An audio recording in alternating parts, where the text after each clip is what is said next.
Get ready.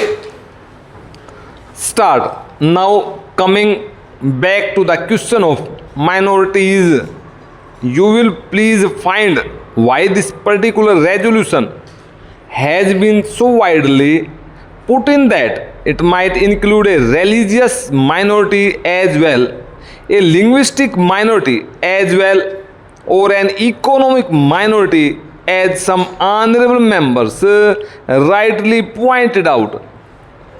Now, sir, a question arises whether there ought to be any such protection insofar as a particular type of minority is concerned. I shall deal with the question of minorities at some length,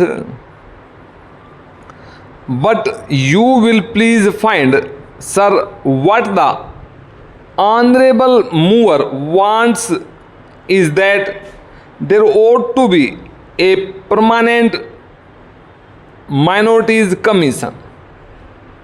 It ought to be endowed with statutory powers. Therefore, sir, an attempt is being made for the first time by my honorable friend for driving a wedge between a community and a community. So far as the Constitution is concerned, as my honorable friend rightly pointed out, whenever the question of minorities arises, we have to be extremely careful. The Constitution is a very sacred document which has embodied all the different aspects of the common question of India's nationality. India is one in spite of different types of languages and religions.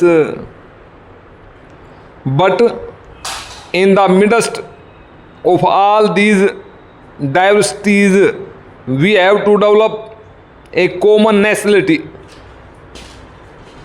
Therefore, whenever we consider the question of the development of the nation and the interest of the nation, you cannot afford to think in terms either of religion or of language.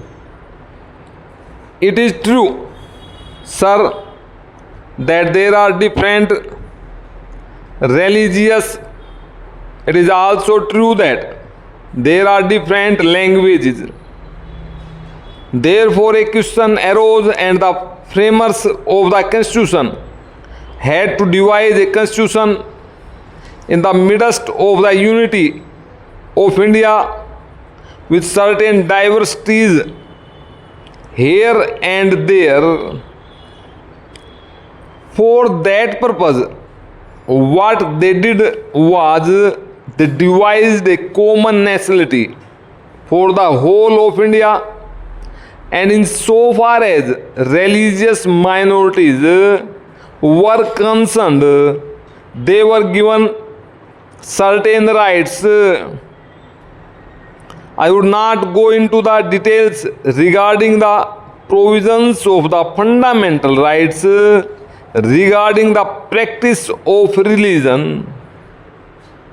Certain rights have been given to the religious minorities, and beyond that, it would not be proper to bring in the religious minorities for political rights. For that, we have to be extremely careful. I would also point out that while we have to develop a common nationality, the members of the Indian nation have to understand that we are one nation. Para. Therefore, certain rights in respect of religious minorities were given.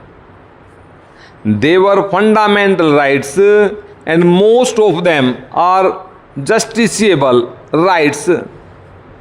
Here we stopped so far as the religious rights were concerned.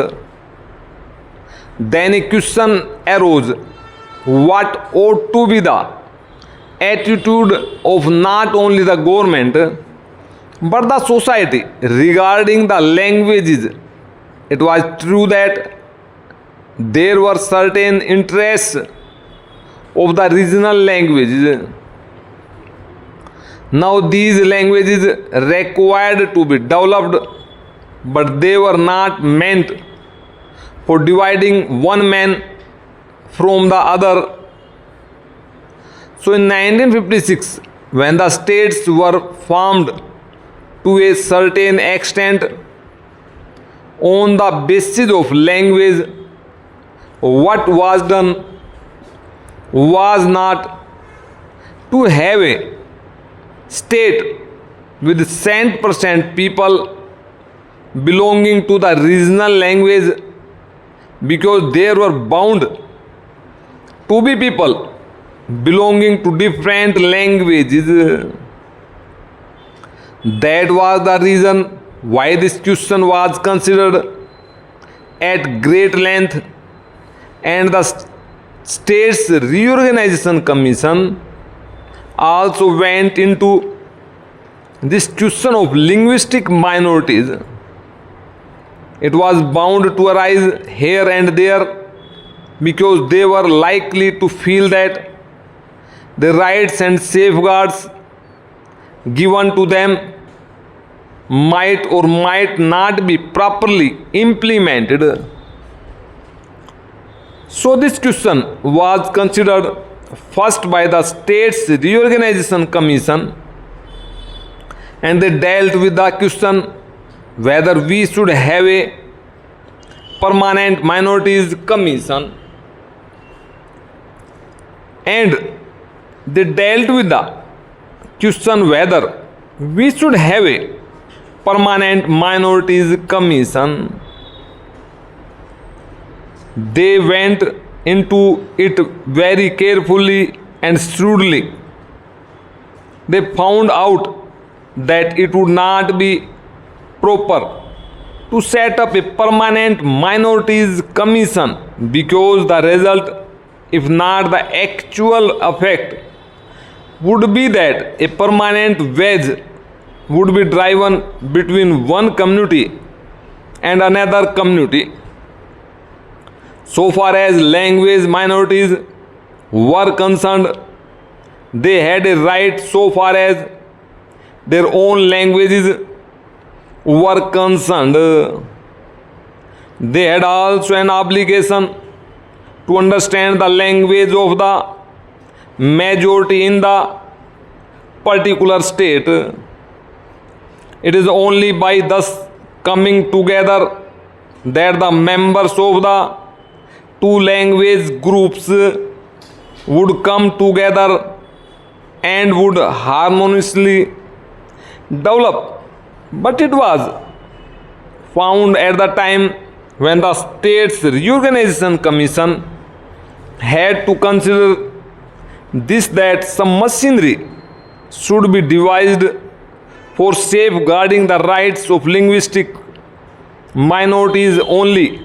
And after full consideration, what was considered was that only in respect of linguistic minorities, certain rights should be extended and certain rights should be safeguarded, and an officer should be appointed by the President for making a report on the question whether these rights of the linguistic minorities are or are not properly safeguarded.